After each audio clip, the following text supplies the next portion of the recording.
Bharatiya Janata party के दुमका प्रत्याशी सुनील सोरेन के पक्ष में जनसभा को संबोधित करने दुमका पहुंचे केंद्रीय मंत्री शिवराज सिंह चौहान।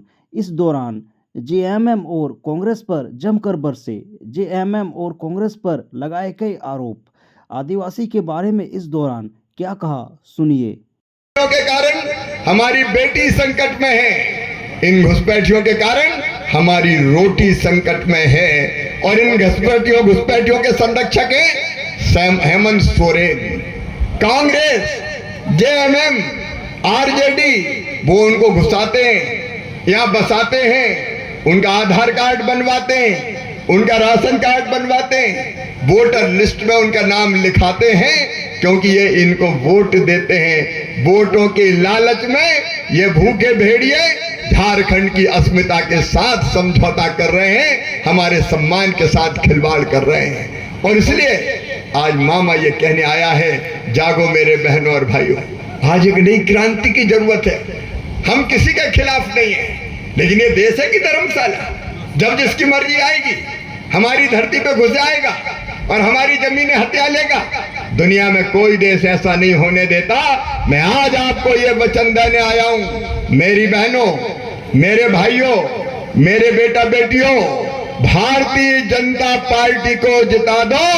एक एक घुसपैठिया पहचान के बाहर खदेड़ दिया जाएगा। इस धरती पर हम नहीं रहने देंगे।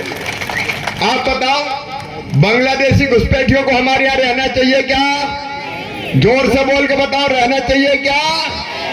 अरे ये धरती हमारी है, ये जमीन हमारी है, ये माटी हमारी है, ये फसलें हमारे हैं, ये खेत हमारे हैं, ये जल हमारा है, ये जमीन हमारी है, ये जंगल हमारे हैं, और इसको लूटने आ गए तुम।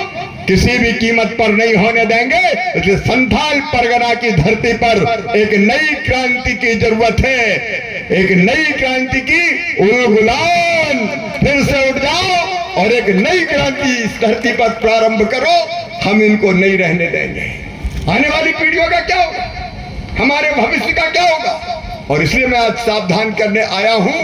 भारतीय जनता पार्टी ने तय किया है, अगर किसी ने, घुसपैठिए ने आदिवासी भाई बहन की जमीन खरीदी है तो कानून बना के वापस करेंगे, छुड़ा के उस जमीन को फिर से आदिवासी को देंगे। बोलो, देना चाहिए कि नहीं? हमारी जमीन नहीं जाने देंगे, नहीं जाने देंगे, नहीं जाने देंगे। आदिवासियों के अधिकारों को और किसी को लूटने नहीं दिया जाएगा।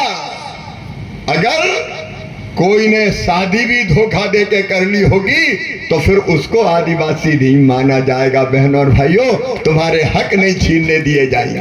बताओ, ये होना चाहिए कि नहीं? जोर से बोलो, होना चाहिए कि नहीं? उठो मेरे बहनों और भाइयों, बचाओ अपनी धरती को, अपने जल जमीन जंगल को, अपनी संस्कृति को, अपनी अस्मिता को, अपनी रोटी को। आज रोजगार को बचाने का समय आ गया है। ये निवेदन करने मामा आया है। क्या किया हेमंत सोरेन ने? 5 साल लूट लिया पूरा। यहाँ के विधायक के बारे में सुनील जी बता रहे थे, मैं इनका करता क्या है? बोले, गिट्टी पार, बालू पार, कोयला पार, पत्थर पार, और संपत्ति बना ली अपार। बताओ, आपकी सेवा करिए क्या? केवल बालू पार कराओ। और यहां नहीं बेच रहे, बांग्लादेश तक जा रहे, कोयला जा रही है, बालू जा रही है, हमारे संसाधन जा रहे हैं। मेरे बहनों और भाइयों, आपको मकान बनाना हो तो बताओ, बालू मिलती है क्या? अरे बोल के बताओ ना, मिलती है क्या? जब मैं झारखंड आया तो मैं तो दंग रह गया सुनील जी। यहाँ बालू बाल्टी में बिक रही थी, बाल्टी में किलो के हिसाब से बालू बिक रही है, किलो के हिसाब से। जनता को बालू नहीं मिल रही। बालू खा रहे हेमंत सोरेन, बसंत सोरेन, कांग्रेस के नेता। आज भारतीय जनता पार्टी का ये साफ कहना है, एनडीए का, हमारे अलायंस का आजसू के मित्र भी बैठे, साफ कहना है, बालू की लूट बंद होगी। और सुनो दुमका वालों, जिस दिन भाजपा की सरकार आ गई, बालू मकान बनाने के लिए जनता को फ्री कर दिया जाएगा, फ्री में। क्यों बालू का पैसा लगना चाहिए? भगवान ने सबके लिए बालू बनाई है। तुम बालू भेज दो बांग्लादेश, हम इस बालू से बनाएंगे गरीबों के घर। जमीन पर घर बनाने के लिए बालू फ्री में दी जाएगी। ये भारतीय जनता पार्टी का संकल्प है मेरे बहनों और भाइयों, ये भारतीय जनता पार्टी का संकल्प है।